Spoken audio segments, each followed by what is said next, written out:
Oi, gente, boa noite. Acabamos de fazer uma live ali na rede vizinha sobre como superar a perda de um ente familiar dependente químico. E por que aqui eu vou trazer uma parte mais impactante? Primeiro, porque nós só temos 20 minutos para essa nossa primeira live de hoje. Ninguém gosta de coisa muito longa. Mentira, não é por isso.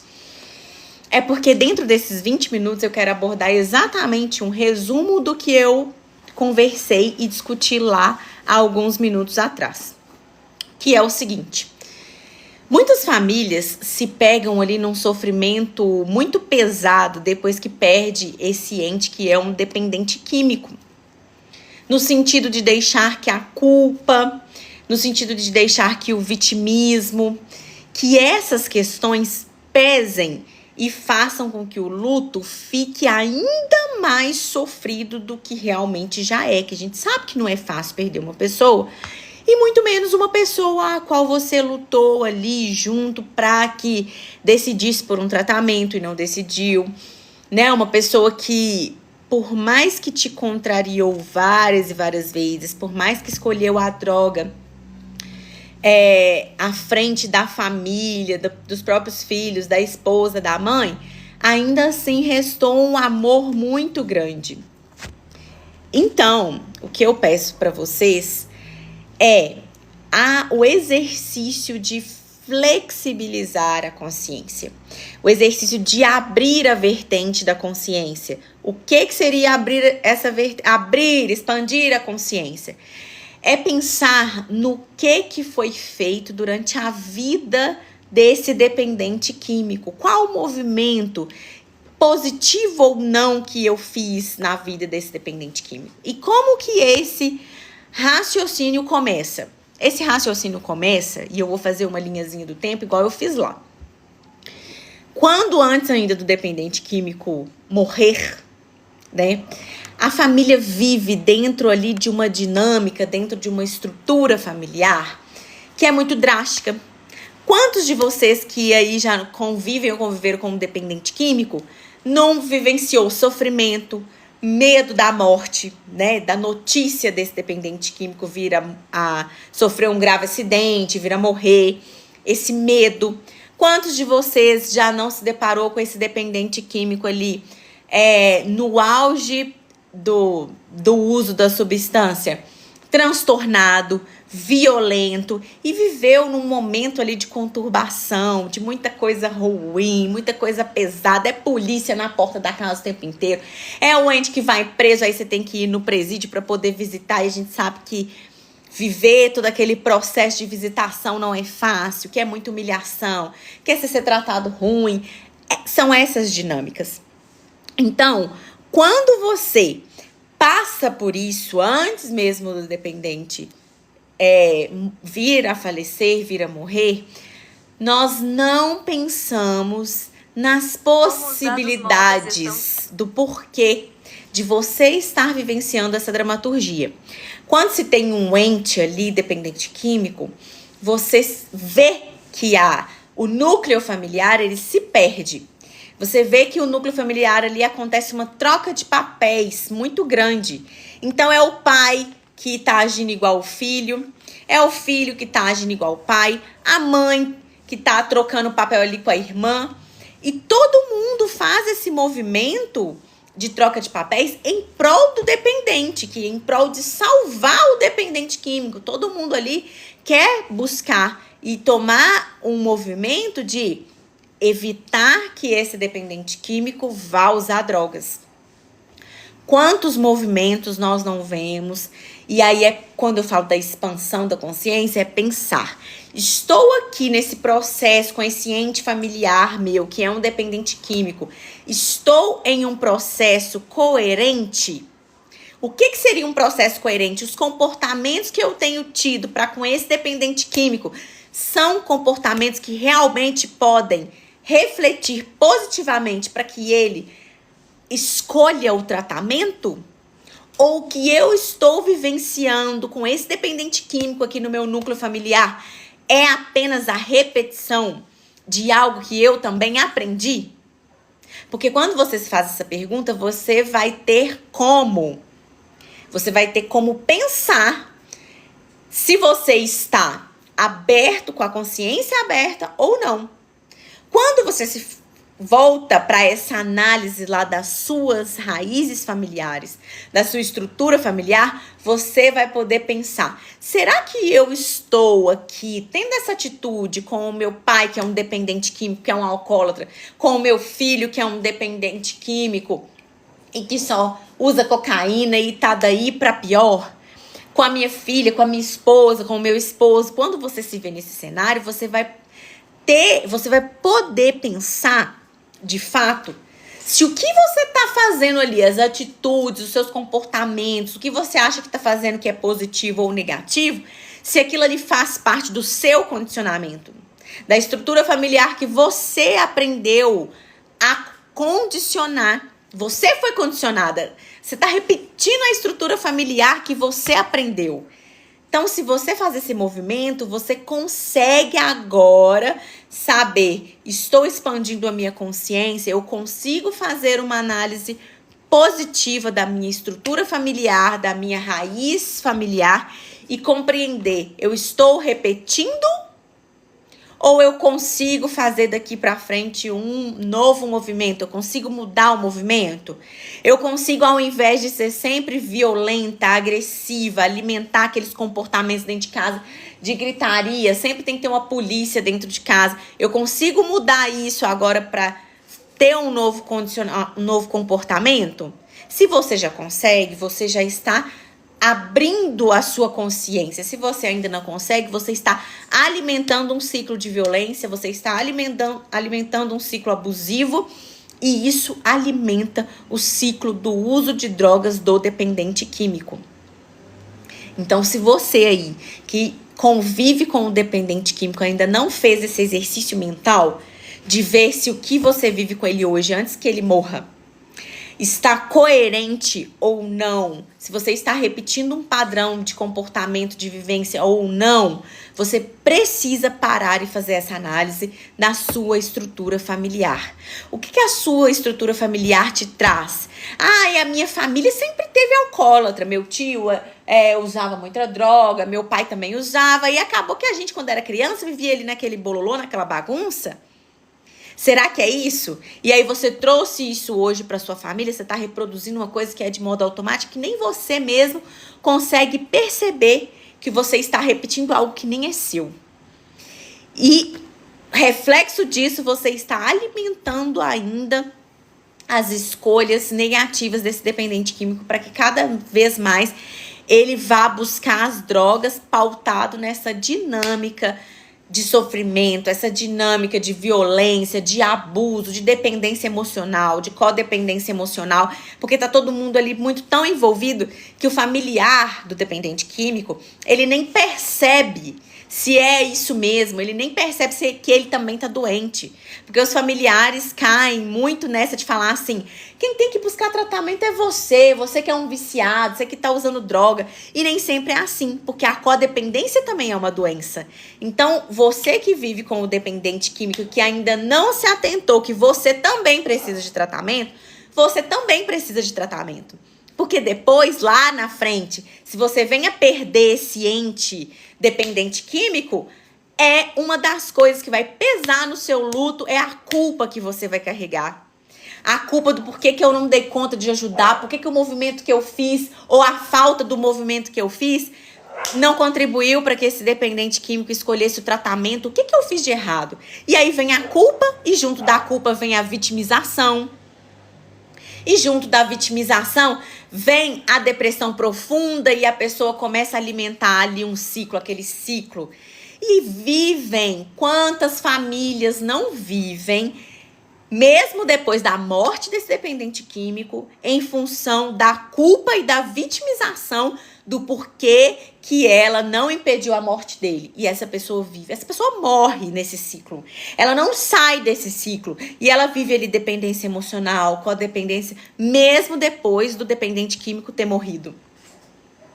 Porque essa pessoa não expandiu a consciência, essa pessoa não conseguiu entender aonde, dentro da estrutura familiar dela, que ela veio repetindo um tanto de padrão negativo, vicioso, que ela contribuiu para aquilo. Então, quando os familiares vêm me perguntar, será que eu tenho alguma culpa ali, assim, na escolha que o dependente químico fez pela droga? Eu não sou muito assertiva de falar 100% você tem culpa. Mas que eu falo, sim, você tem culpa, você pode ter uma culpa aí direta ou indiretamente? Sim. Pode sim, porque às vezes, antes desse dependente químico morrer, você poderia ter feito um movimento de olhar para as suas questões, olhar para a sua estrutura familiar e ver, opa, mas nossa, esse trem tá tão bagunçado, né? Aqui tá muito bagunçado, eu tô dependente do pai do meu filho, tô dependente emocional, eu faço uso de substância química também, ou eu trago lá, eu tô vivenciando os traumas que nem é meu, eu vivencio os reflexos do trauma que a minha mãe viveu e que ela passou o sentimento pra mim. Porque a gente também fica nessa ilusão de que pra você viver um trauma, você que tem que ter vivenciado um trauma, né? Eu que tenho que, às vezes, exemplo, sido abusado, eu que tenho que ter sido violentado, minha mãe que tem que me rejeitado. Às vezes você tá ali alimentando o ciclo, alimentando os efeitos de um trauma que a sua mãe viveu, né? Porque ela já viveu num contexto violento, numa família violenta, repetindo aquele padrão ali de ter sempre uma pessoa dentro de casa que era dependente químico e aquela bagunça, é polícia na porta de casa, e quando você vê, é só coisa ruim atrás de coisa ruim. Sua mãe viveu naquele cenário. O que ela tem para passar para você, do melhor e do pior, a gente tende a acolher as coisas ruins do outro ser humano. Então, na relação filho e mãe, o que essa mãe vai passar para você vai ser muita depressão, sofrimento, angústia, tristeza, e você já vai crescer ali querendo salvar sua mãe. Você já vai crescer aprendendo um comportamento de codependência. Aí já vai você aprendendo a viver num condicionamento de alimentar um ciclo. Aí quando você atrai um dependente químico, ó, tô namorando um carinha ali, agora é um dependente químico. Ou então você tem um filho, seu filho tem lá a predisposição dele à doença, ou ele mesmo procurou, e aí de tanto usar de forma exagerada, ele se tornou um dependente químico, aí você se vê nessa situação. Quando você se vê, você já tá ali vivendo em função do dependente químico, você já quer fazer tudo para colocar esse dependente químico em tratamento, você quer mudar de endereço, você acha que se trancar ele dentro do quarto vai resolver, você acha que se der Dramin, que se der diazepam para esse dependente químico, você vai conseguir fazer com que ele não use droga, e aí você começa, eu vou arrumar um emprego, que você tá precisando do emprego, vou arrumar uma namorada, porque você tá precisando de uma namorada, e você esquece de você esquece de onde você veio, do que você tá repetindo, que pode estar incentivando esse dependente químico ao uso. Você esquece da sua dramaturgia familiar. E quando você esquece da sua dramaturgia familiar, você simplesmente começa a ver o outro, controlar o outro, querer fazer pelo outro e não faz mais por você. E aí você não consegue mais expandir a consciência. Você não faz esse exercício. Você não sabe de onde vem os seus impulsos inconscientes. Ai, meu impulso inconsciente vinha de quando lá minha mãe, eu vivia lá vendo ela ser violentada pelo meu pai. E aí eu trouxe muita ansiedade, eu trouxe muita depressão. Eu tive um filho, meu filho nasceu. Ele nasceu pegando ali aqueles sentimentos, né? Tanto que a gente tem aí a depressão genética. Você pode ter uma pessoa que tem predisposição à depressão, porque a gente já sabe que através de estudos, a depressão pode vir com uma parcela genética, sim. E se você não olha para isso tudo, enquanto esse dependente tá vivo, para você fazer um movimento coerente para ele buscar tratamento, quando você enfrentar o luto, você vai enfrentar o luto e esse luto vai te corroer, esse luto vai te engolir. Esse luto vai te engolir com a culpa que você carrega ali, ó, de toda a vida, desde quando você descobriu que o ente usava droga e que você não conseguiu fazer o movimento, porque a escolha dele era sempre as drogas no primeiro lugar, as drogas e depois a família, as drogas e depois o filho. Então esse movimento que ele fez, aí você começa a se sentir culpado. Não, eu devia ter feito mais. Não, eu devia ter internado à força. Não. esses movimentos têm que ser dentro de um contexto de sensatez. Esses movimentos dos familiares têm que ser dentro de um contexto que tenha coerência. Para você estender a mão para o dependente químico, para falar que vai ajudar ele no tratamento, que vai ajudar ele a vencer as drogas, você tem que estar fortalecido. No mínimo, você tem que ter noção de onde que vem ali alguma causa que possa estar incentivando ou piorando a situação desse dependente químico. Você já tem que ser aquela pessoa que tá olhando a sua família sentada aqui de cima. Você tem que estar ali, ó, como se você estivesse sentado da ponte e vendo a sua família lá embaixo. Fala assim, nossa, minha dinâmica familiar é um lixo. Aqui tá tudo trocado, olha pra você ver. Ó, minha mãe é agredida e minha mãe aceita. Ela aceita porque ela é dependente emocional do meu pai. Eu tô aqui, mas eu também vivo em função de ajudar a minha mãe a evitar com que meu pai vá pra rua usar droga. E aí tá todo mundo ali vivenciando uma coisa que não é sua. Mas quando você olha para suas questões, quando você olha para a sua estrutura familiar e você começa a ver se a sua estrutura familiar está repetindo um padrão ou não, se vocês ali do núcleo familiar tem pessoas que estão vivendo em função de traumas ou não. Quando você olha para aquilo ali e você primeiro se fortalece e vai cuidar dessas questões, você fica muito mais fortalecido para poder estender a mão para esse dependente químico.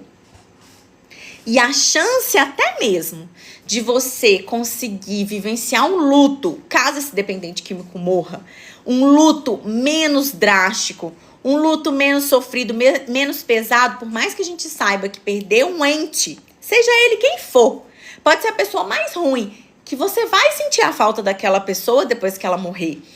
Mas para que isso pese menos nem em uma situação de luto, se você tiver feito esse movimento de olhar para sua família, aí aconteceu, né, a tão esperada notícia que familiares de dependentes químicos, a gente vive esperando a notícia de, se não é a notícia de morte, é a notícia de uma situação grave que aconteceu, é um acidente, matou quem, roubou quem ou então morreu. E para quando essa situação acontecer, caso você não tenha aí sucesso, ou esse dependente químico já tenha se entregado mesmo, né? Já tá numa situação de rua. Por mais que você busque, volte para casa, coloque na clínica e foge, essa pessoa já fez a escolha dela. É como se ela estivesse já buscando a morte dia após dia. E os familiares fazendo um movimento contrário. Um movimento que foi condicionado e que só piora a situação do dependente. Porque se esse familiar tiver noção de onde ele vem, por que a família dele alimenta e se condiciona naquele ciclo violento, aquele ciclo de abuso, de dependência emocional, de codependência, de dependência química, se você compreende, você tem mais ferramentas, você tende a ter mais sucesso, assim digamos, diante do luto se esse dependente químico vir a morrer. Porque chega a situações que não tem mais o que ser feito. Não tem o que ser feito. Você pode ir na rua e buscar um dependente químico 20 vezes. E quantas famílias não param suas vidas? Quantas famílias não entram? Mães que entram no processo de depressão profunda, que a mãe mal consegue sustentar ela de pé. E aí, quando esse dependente químico, se não morreu ainda, decidiu por tratamento, essa mãe não tem forças para auxiliar esse filho dependente químico, ou essa esposa, ou esse esposo não tem força para auxiliar a esposa quando ela decide pelo tratamento. Então, por isso que a gente fala de saber das raízes estruturais da família, de onde você vem.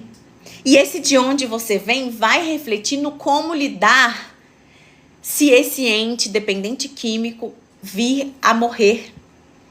Lá na frente, quando você pensar 2 vezes em assumir o papel de vítima, né? Por que aconteceu comigo? Por que é meu filho que teve que ir embora? Por que meu filho que teve que morrer? Né? E você começa a investir na vítima. E aí, se não é a vítima, é investir na culpa. Eu fiz pouco. O pouco que eu fiz não deu certo. Se eu tivesse feito mais, ele tinha escolhido tratamento. Você já sabia que o dependente químico ali já não ia ter muita mais saída, que ele já tinha se entregado. Mas mesmo assim, esse familiar, ele fica ali naquele pesar, ele deixa o luto pesar.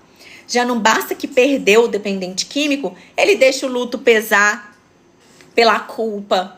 O familiar deixa o luto pesar pela vitimização. E aí vem processo de depressão profunda, processo ansioso, transtornos mentais. E se eu falar para vocês que muitas famílias não saem desse ciclo mesmo depois do dependente químico ter morrido, esse é o cenário de 80% das famílias.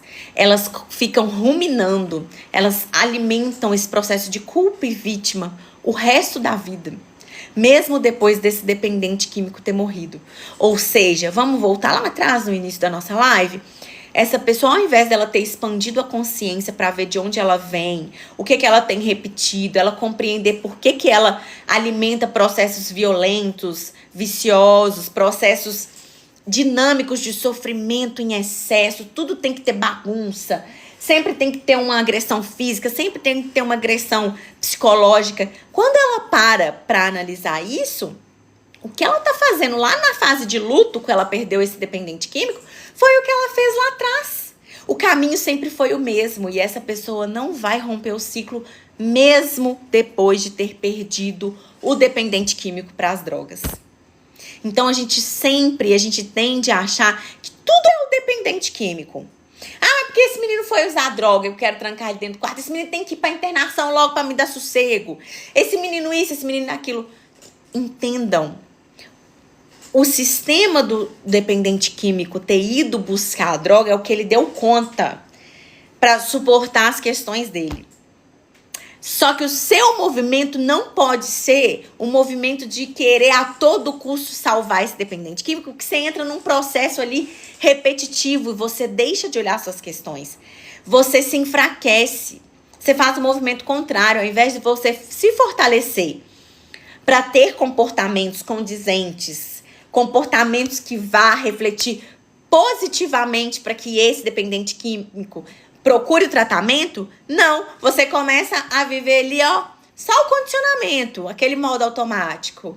Tudo que vai manifestando do inconsciente, você tá vivendo, né? Você já tá acostumado mesmo a viver num ambiente violento, aí você mantém a violência dentro da sua casa, você tá condicionado a viver relacionamentos de dependência emocional. Aí você que é esposa de um dependente químico, se permite ser dependente emocional do dependente químico.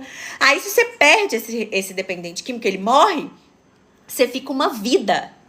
Quantas pessoas nunca mais se relacionam depois de ter perdido um dependente químico porque vive nesse processo de repetição? Você repete. Você repete, quer repetir, quer repetir, quer repetir. E você repete sempre a mesma coisa.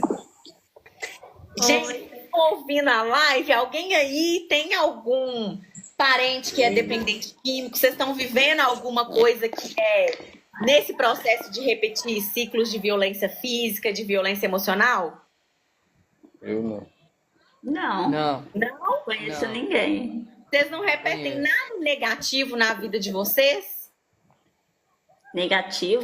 É, no sentido assim, de se verem repetindo um relacionamento abusivo, ou às vezes naquela pergunta, não me dou bem com ninguém nunca, quero controlar sempre o outro, tudo tem que ser da sua forma, tudo você tem que assumir do jeito que você quer, excessivamente, a vida do outro, controlar a vida do outro é sempre mais importante do que a sua. Vocês nunca se viram numa situação assim?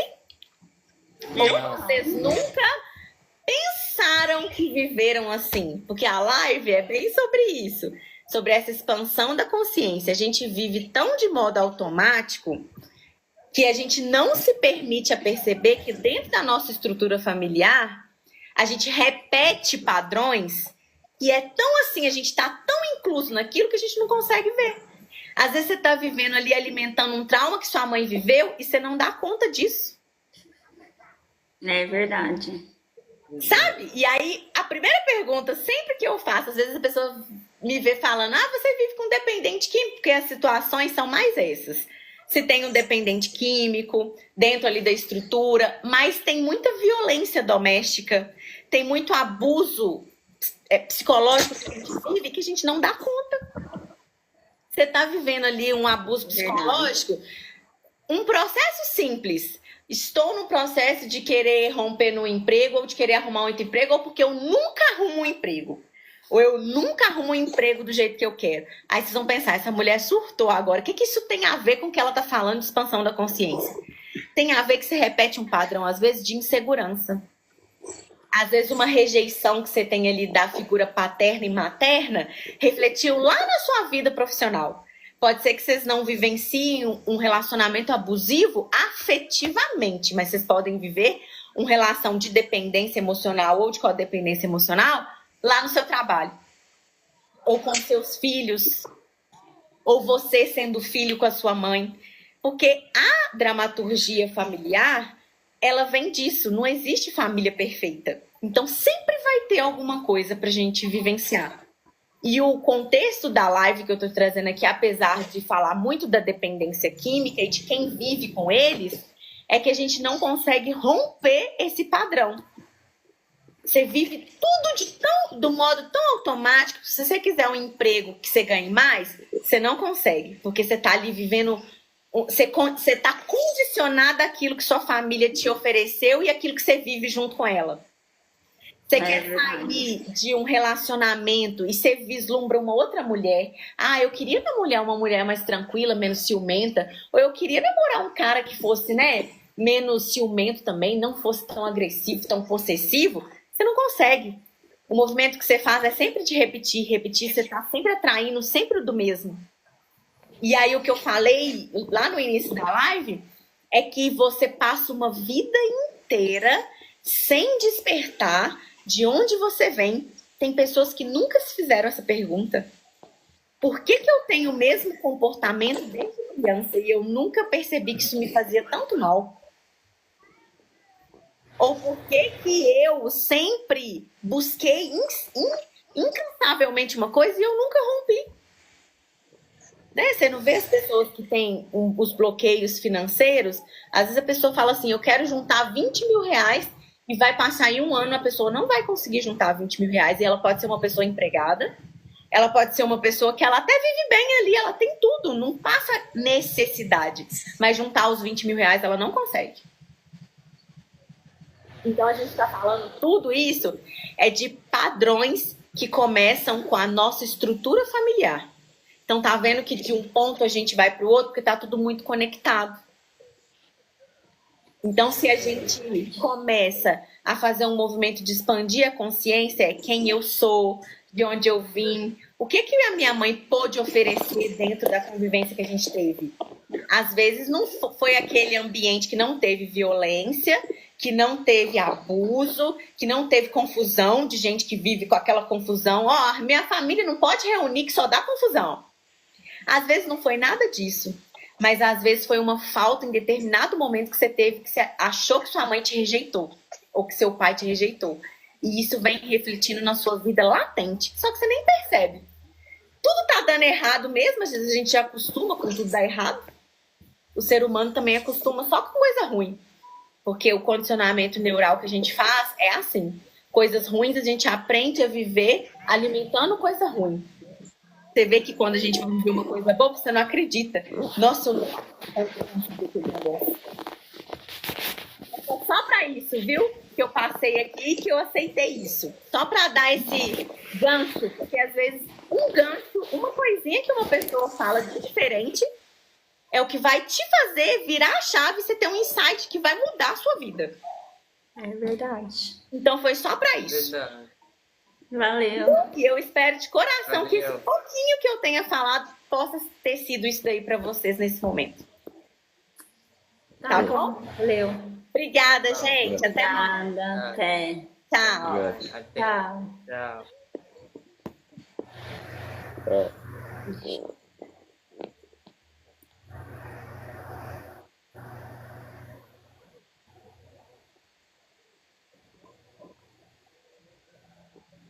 Sei, boa noite.